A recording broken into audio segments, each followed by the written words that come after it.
मध्य प्रदेश और छत्तीसगढ़ के चुनाव समाप्त हो गए, मतदान पूरा हो गया, आंकड़े सामने आ रहे हैं। लेकिन इस बीच में इन दोनों ही राज्यों में जो प्रचार चला, कई बातें प्रचार के दौरान, कई मुद्दे प्रचार के दौरान दिखाई दिए, सुनाई दिए। लेकिन जब मध्य प्रदेश का प्रचार खत्म हो रहा था तो एक ऐसा बयान सामने आया और उसने एक विवाद की रूप ले लिया, एक विवाद की शक्ल को अख्तियार कर लिया और उस पर खूब बातें हुई। और मध्य प्रदेश की सियासत को जानने वाले लोग कहते हैं कि इन बयानों का सिलसिला सिर्फ मतदान के साथ नहीं रुकेगा, बल्कि ये तो अभी और बढ़ेगा। हम बात कर रहे हैं कांग्रेस की महासचिव प्रियंका गांधी के ज्योतिरादित्य सिंधिया और उसके बाद उनके परिवार पर दिए गए बयान के बारे में, जिस पर बाद में ज्योतिरादित्य सिंधिया ने भी पलटवार किया। और ये बयान जिस तरीके से सामने आया है, खबरों के खिलाड़ी का जो पैनल मेरे साथ मौजूद है, सबसे पहले आज एक जो अक्सर खबरों के खिलाड़ी में परंपरा होती है उसको थोड़ा सा बदलते हुए, तोड़ते हुए विनोद जी सबसे पहले हमारे परिवार का हिस्सा और आज पहली सीट पर। हम हमेशा कहते हैं मैं होस्ट हूँ, मैं पीछे रहूँगा, लेकिन आज हमने उनको सामने। रामकृपाल जी, हमेशा आपका मार्गदर्शन, अनुभव हमें मिलता रहता है, आप हमारे साथ मौजूद हैं। प्रेम कुमार जी मौजूद हैं, लगातार हिस्सा रहते हैं और इस पूरे मतदान के दौरान जो चर्चा हो रही थी उस चर्चा का भी आप हमारे साथ हिस्सा बने हुए थे।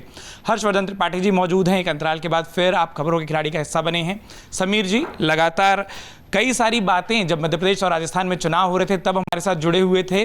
गीता भट्ट मैम हैं हमारे साथ मौजूद हैं और अवधेश कुमार जी आप हमारे साथ जुड़ गए हैं। बहुत बहुत स्वागत सर आपका भी। विनोद सर, हम देखते थे और मुझे ग्वालियर की वो रैली याद आ रही जहां प्रियंका गांधी मौजूद थी। ग्वालियर में जब वो थी तब उन्होंने कहा था कि मैं वैसे तो एक व्यक्ति के बारे में बोल सकती हूँ लेकिन, और 10 मिनट तक बोल सकती हूँ, लेकिन मुझे लगता है कि मैं आपकी बात करूं।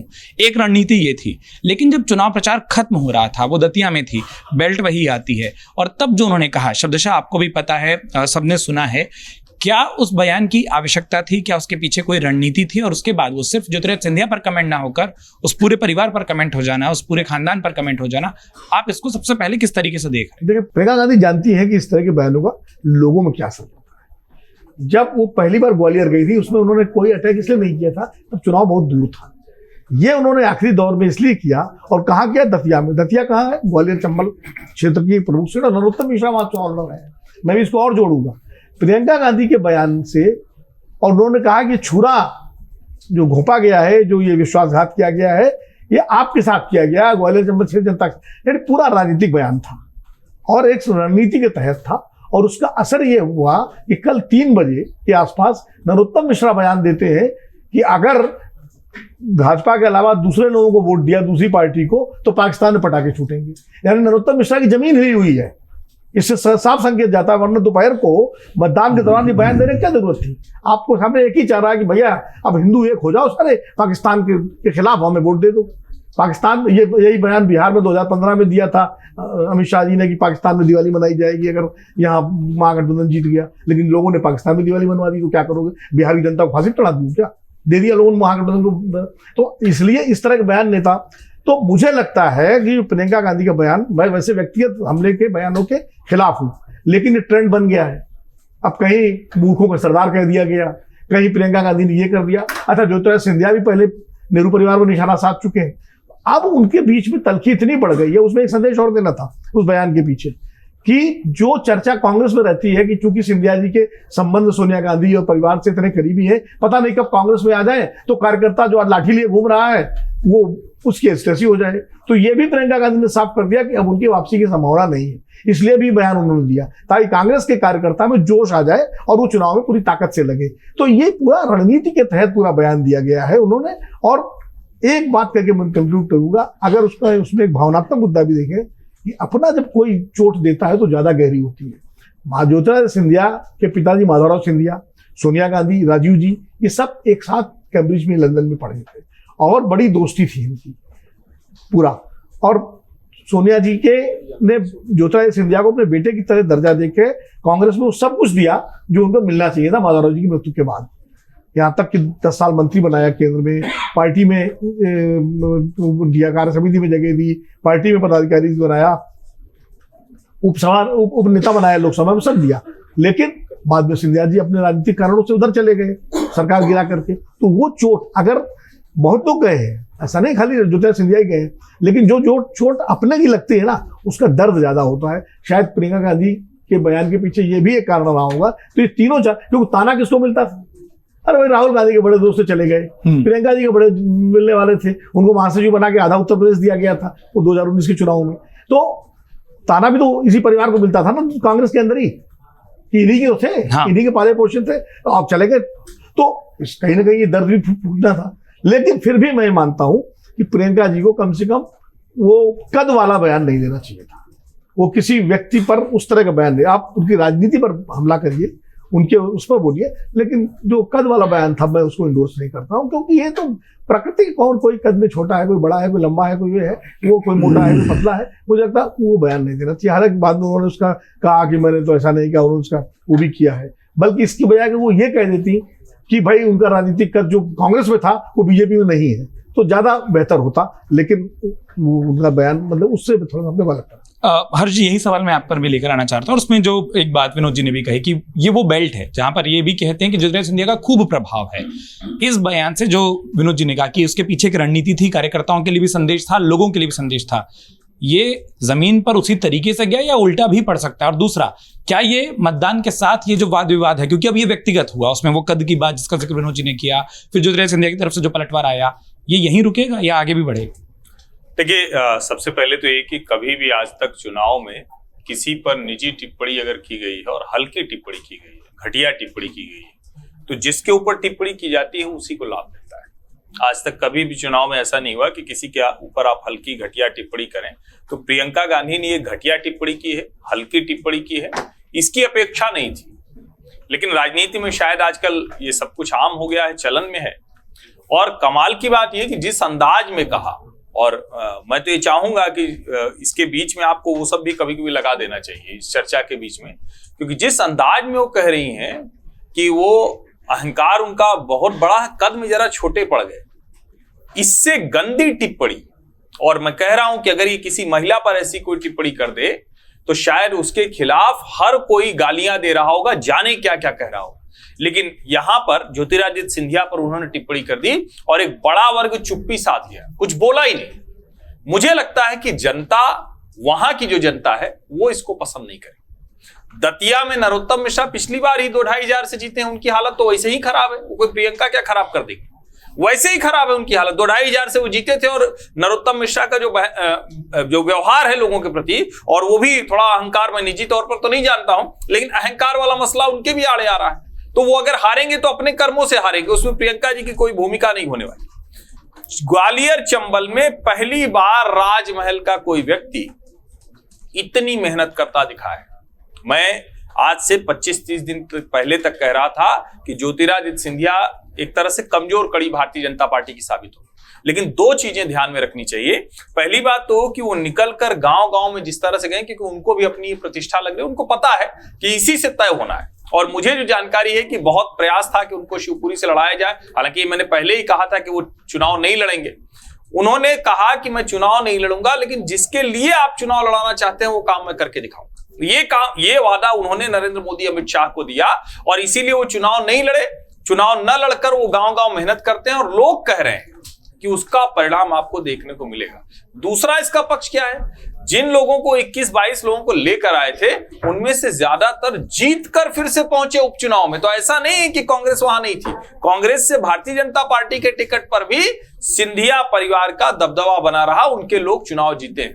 मुझे लगता है कि इस चुनाव में जो हम कहते हैं ना कि भाजपा के लिए 2 बहुत महत्वपूर्ण है, ग्वालियर चंबल है, मालवा निमाड़ है। मालवा निमाड़ में भी निमाड़ आदिवासी वाला जो बेल्ट है, मुझे लगता है कि ग्वालियर चंबल इस चुनाव की लीड तय करने जा रहा है। ज्योतिरादित्य सिंधिया का राजनीतिक भविष्य भी तय होने जा रहा है। आप बोल रहे हैं ज्योतिरादित्य सिंधिया का राजनीतिक भविष्य तय होने जा रहा है। प्रेम जी, वही सवाल, वही कमेंट, वही बयानबाजी, और उसमें तमाम और संदर्भों को आप जोड़ सकते हैं, लेकिन पूरा चुनाव हमने देखा, और मैंने वापस जो रेफरेंस दिया था पहले बयान का, क्या आवश्यकता थी चुनाव को इस स्तर पर लाने की या इस तरीके के बयान पर लाने की? देखिए, मुझे ये लगता है कि ग्वालियर चंबल संभाग में जिस तरह से ज्योतिरादित्य सिंधिया के पक्ष और विपक्ष में राजनीति है, कांग्रेस छोड़ने से और बीजेपी से जोड़ने को लेकर के, उसको लेकर के ये बात विनोद जी सही कह रहे हैं कि कार्यकर्ताओं में जो ये आशंका रहती कि कहीं ऐसा तो नहीं कि बाद में ये दोनों मिल जाएं, तो इस भ्रम को तोड़ना बहुत ज़रूरी था। और चूंकि एक ही चैम्बर शेयर करते थे राष्ट्रीय महासचिव के तौर पर, प्रियंका गांधी और ज्योतिरादित्य सिंधिया यूपी में दोनों एक साथ थे, उस समय के अनुभवों को याद दिलाते हुए उन्होंने एक संदेश दिया जनता के बीच में, और वो जो गुस्सा है ज्योतिरादित्य सिंधिया के लिए कांग्रेस जनों में, जो गुस्सा है, उस गुस्से को उन्होंने आग देने का काम किया ताकि ये गुस्सा, ये पुरुषार्थ कांग्रेस की जीत में काम आ सके। ये रणनीतिक बयान है विशुद्ध रूप से। और दूसरी बात है जो ठिगना बोलना, नाटा बोलना, तो ये नैतिक रूप से तो हम लोग बोल सकते हैं कि ऐसे नहीं बोला जाना चाहिए, लेकिन कोई आपराधिक बयान नहीं है कि उन्होंने अपराध कर दिया। एक से एक गंदे बयान लोग रोज दे रहे हैं, बड़े बड़े नेता दे रहे हैं, प्रधानमंत्री जी देते हैं, दूसरे नेता देते हैं, तो लेकिन ये आपराधिक बयान नहीं है। व्यक्तिगत रूप से एक व्यक्ति मान सकता है कि मेरे अवमानना की, वो उनका अधिकार है, वो कैसे रिएक्ट करते हैं उन पर निर्भर करता है। राजनीतिक रूप से हम देखें तो ये सिंपल एक ऐसा नैतिकता के हिसाब से परहेज करना चाहिए। लेकिन जो उन्होंने स्पष्टीकरण बाद में दिया, प्रियंका गांधी ने कहा हम दरअसल अहंकार से कंपेयर करना चाहते थे, उनका अहंकार बड़ा है, यानी एक तरह से साफ सफाई है। हालांकि इस साफ सफाई का बहुत मतलब होता नहीं है, लेकिन ये ओवरऑल है, रणनीतिक बयान है कांग्रेस कार्यकर्ताओं के बीच वो जज्बा पैदा करने के लिए। उस गुस्से को उन्होंने भड़काया है ताकि वो गुस्सा वोट में कन्वर्ट हो सके, पार्टी के लिए काम आ सके वो ऊर्जा, ये मुझे लगता है। दूसरी बात ये है कि जो बात पूरे इलाके में ये नज़र आ रही है कि इस प्रकरण का क्या प्रभाव पड़ेगा, तो इस प्रकरण का प्रभाव जो कांग्रेस को मिलना चाहिए वो मिलेगा, लेकिन ज्योतिरादित्य सिंधिया ने मेहनत की है, ये भी बात सही है। और हर्षवर्धन जी सही कह रहे हैं कि बाई इलेक्शंस जो हुए थे उसमें वो लोग जीते थे, ज्योतिरादित्य 8 हारे भी थे जी, तो लेकिन ज्यादातर 22-24 संख्या थी, ज्यादातर जीते थे, तो बाई इलेक्शंस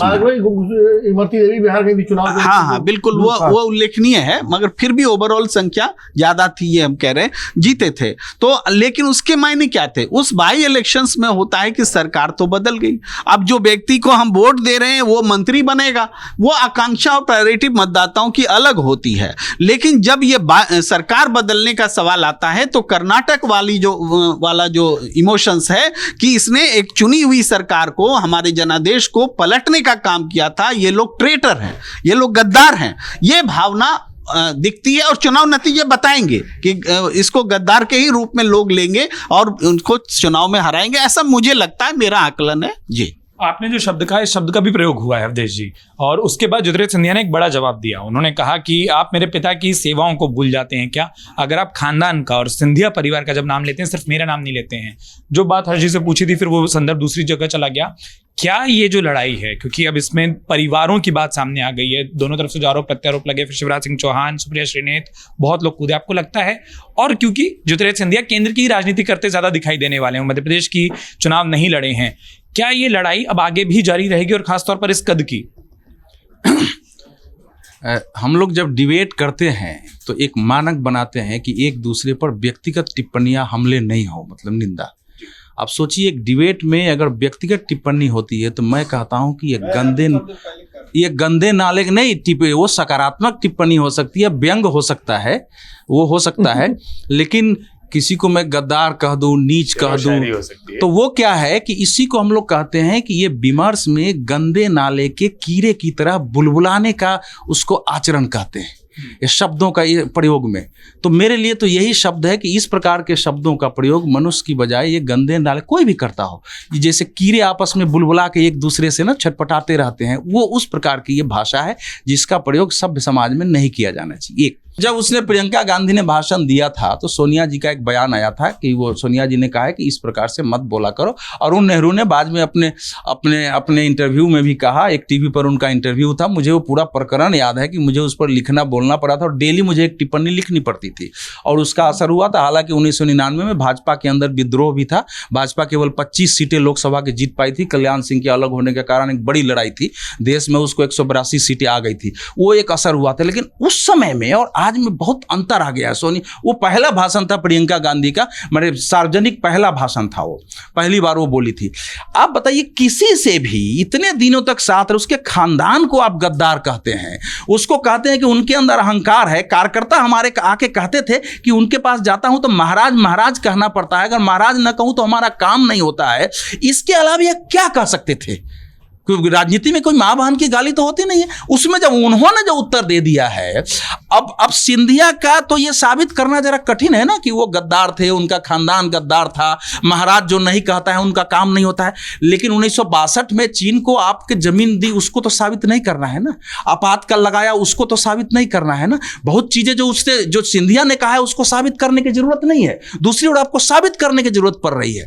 तो कौन जीतेगा कौन हारेगा ये एक पक्ष होता है राजनीति में, लेकिन केवल यही नहीं है। जब सोनिया गांधी ने दिल्ली की सभा में कहा कि अटल बिहारी वाजपेयी झूठ बोलते हैं, जब वाजपेयी जी ने कहा कि मैंने जीवन में नहीं झूठ बोला है, कांग्रेस 7 सीट दिल्ली से हार गई थी। वो दोनों के बीच ये ट्रेंड चला था।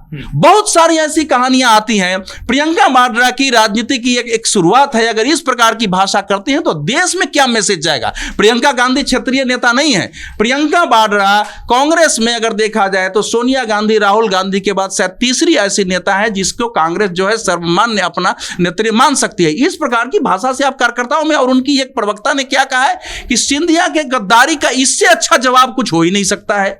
और उन्होंने राहुल गांधी जी की तस्वीर लगाई हुई। इससे पता चल रहा है कि इस समय कांग्रेस का जो थिंक टैंक है, जो सुझाव देने वाले रणनीतिकार हैं, वो कैसे लोग हैं, क्या क्या सुझाव दे रहे हैं, कैसे आक्रामक एक दूसरे पर हमला करो।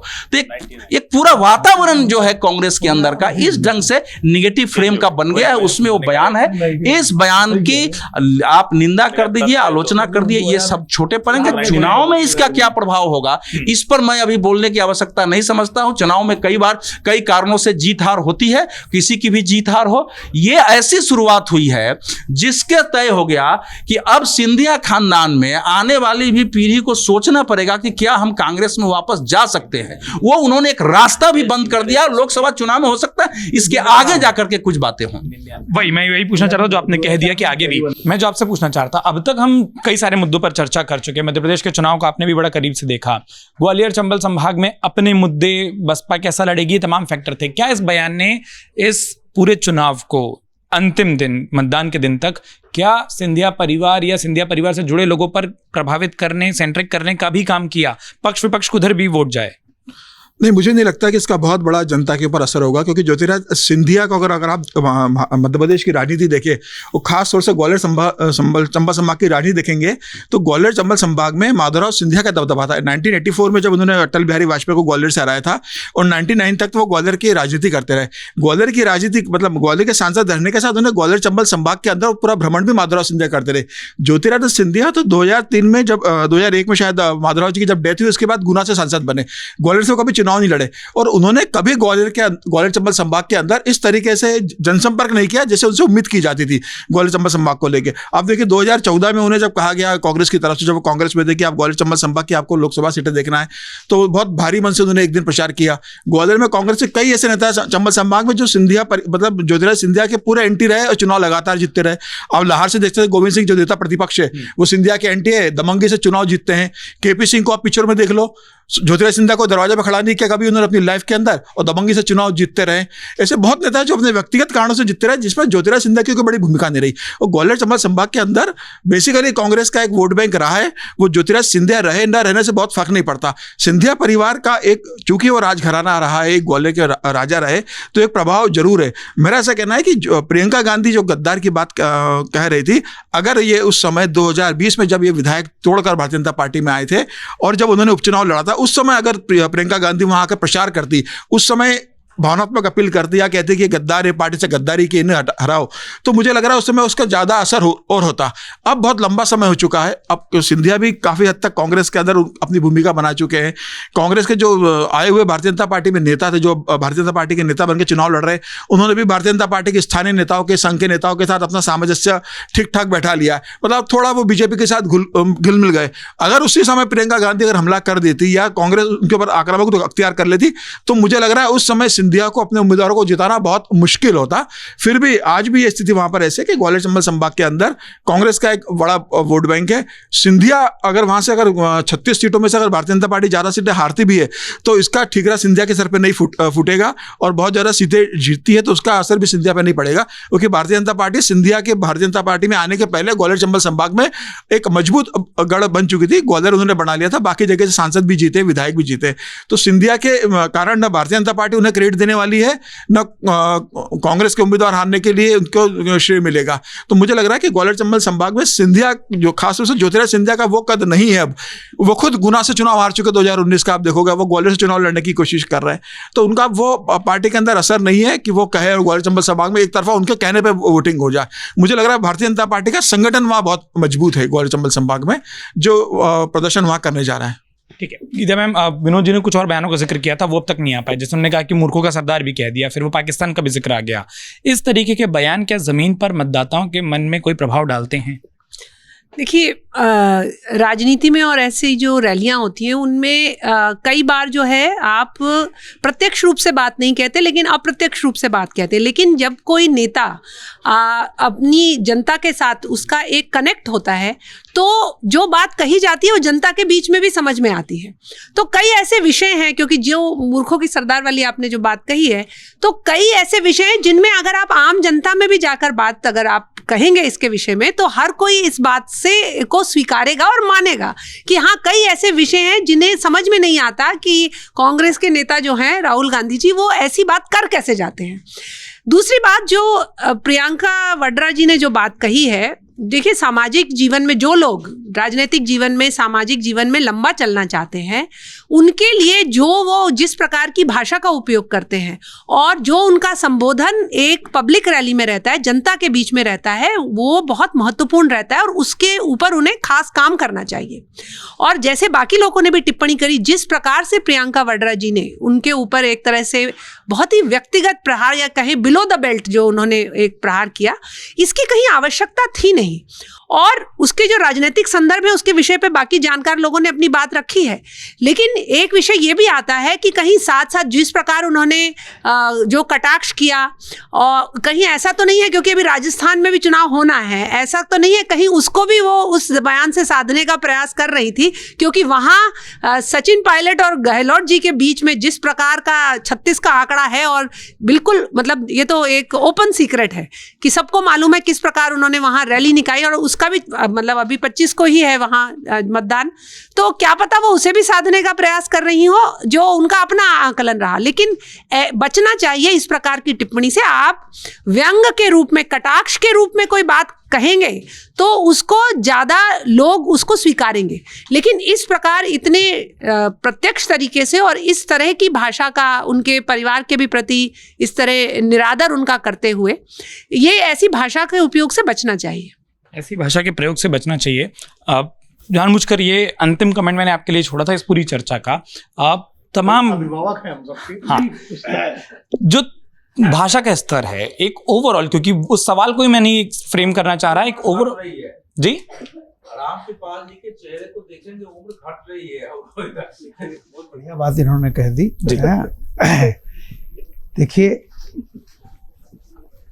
अवध का हमारा जो क्षेत्र है जहाँ मैं रहने वाला हूँ, अयोध्या, अकबरपुर, तो उस इलाके में, और मैं समझता हूँ कि पूरा ही, वहाँ क्या होता है, होली में, होली के समय एक होता है कबीर बोलो, यानी कबीरा, तो उसमें ऐसी ऐसी भाषा बोली जाती है और कोई बुरा नहीं मानता। रात को बच्चे क्या क्या बुलाते हैं, किसी का नाम लेकर के फलाना, तो वो कहते हैं कि भाई होली है, बुरा न मानो, होली है। बनारस में बड़ा प्रसिद्ध रहा है कमलापति त्रिपाठी जी, वहाँ एक होली के दिन बाकायदा एक कवि सम्मेलन होता है, जिसको मैं यहाँ दोहराऊंगा नहीं, न दोहरा सकता हूँ, लेकिन आप ताज्जुब करेंगे, वहाँ कमलापति त्रिपाठी जी बैठे रहे और उनको क्या क्या बोला गया कि बुरा न मानो, होली है। तो हमारे यहाँ क्या होता है, कुछ चीज़ें ऐसी होती है, जैसे शादी में, गाँव में, अब तो शहरों में बदल गया, जब बारात आती है तो घर की महिलाएं, यानी जो लड़की के पक्ष होता है, वो गारी गाती हैं। गारी मतलब गाली का एक दूसरा देशज है, गारी जी। तो वो बाकायदा सुराजी गारी होती है और क्या क्या नहीं गाती हैं। ऐसे ही रामचंद्र जी की शादी में में गालियां गाई नहीं, खैर, तो मेरा ये लिखा है, मेरा ये कहना है, देखिए मेरा ये कहना, जैसे मैंने पहले आपसे कहा कि चुनाव भी एक उस परीक्षा की तरह होता है जिसमें बहुत सारे सवाल होते हैं। कुछ एक सवाल जरूर अंतर पैदा करते हैं, और जब मामला, अब वो जैसे मैं मध्य प्रदेश में पिछली बार का देख रहा था, तो 40 सीटें ऐसी हैं जो 10,000 से कम वोटों से जीती हारी गई हैं। 10,000, यानी जाहिर सी बात है 40 सीट बीजेपी 10,000 वोट से जीती है, तो 40 सीट कांग्रेस 10,000 वोट से हारी है। ऐसी सीटों पर इस तरह के बयान का कुछ थोड़ा बहुत असर पड़ सकता हो तो पड़े, लेकिन मैं एक चीज़ कहता हूँ कि पब्लिक जो है, बड़ा पब्लिक है जो सब जानती है।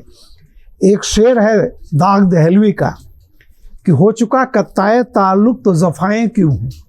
जब संबंध खत्म हो गए, माधवराव सिंधिया कब अलग हुए, उसके बाद चुनाव हुआ, जीत गए और गुस्सा आज आपको आ रहा है, तो उसका है कि हो चुका कत्ताए ताल्लुक तो जफ़ाएं क्यों हो, जिनको मतलब नहीं होता वो सताते भी नहीं। अब आप समझ लीजिए राजनीति में, इसलिए हम लोग ये ना सोचें कि दोनों दुश्मन हो गए और फलाना, जिनको मतलब नहीं रहता वो सताते भी नहीं। तो जरूर आपस में सब ठीक है, चिंता हमको इसकी नहीं करनी है कि इससे कोई बहुत बड़ा फर्क पड़ने वाला है। पार्टी की नीतियां हैं और सारी चीजें। ये सबसे चुनाव है, बुरा न मानो चुनाव। हाँ, मतलब जैसे कहा जाता है कि बुरा न मानो होली है, जो रामकृपाल जी ने कहा कि इसको इस अर्थ में भी देखा जा सकता है कि बुरा न मानो चुनाव है, लेकिन चुनाव में जो सबने कहा कि एक भाषाई मर्यादा अगर रखी जाए तो उस पर इस तरीके के विवादों से बचा जा सकता है। अंदर खाने क्या है ये तो वक्त के साथ ही समझ आएगा। बहुत बहुत शुक्रिया आप सभी का अपना वक्त देने के लिए, और आपका भी शुक्रिया जिन्होंने इस चर्चा को देखा हो और ये चर्चा पसंद आई हो तो मध्य प्रदेश की सियासत को समझने वाले अपने तमाम दोस्तों के साथ इसे शेयर करना मत भूलिए और अमर उजाला को सब्सक्राइब करना मत भूलिए। बहुत बहुत शुक्रिया। अगर आप ये वीडियो YouTube पर देख रहे हैं तो हमारे चैनल को सब्सक्राइब करें और बेल आइकन को दबाना ना भूलें। अगर आप Facebook पर ये वीडियो देख रहे हैं तो हमारे पेज को लाइक करें।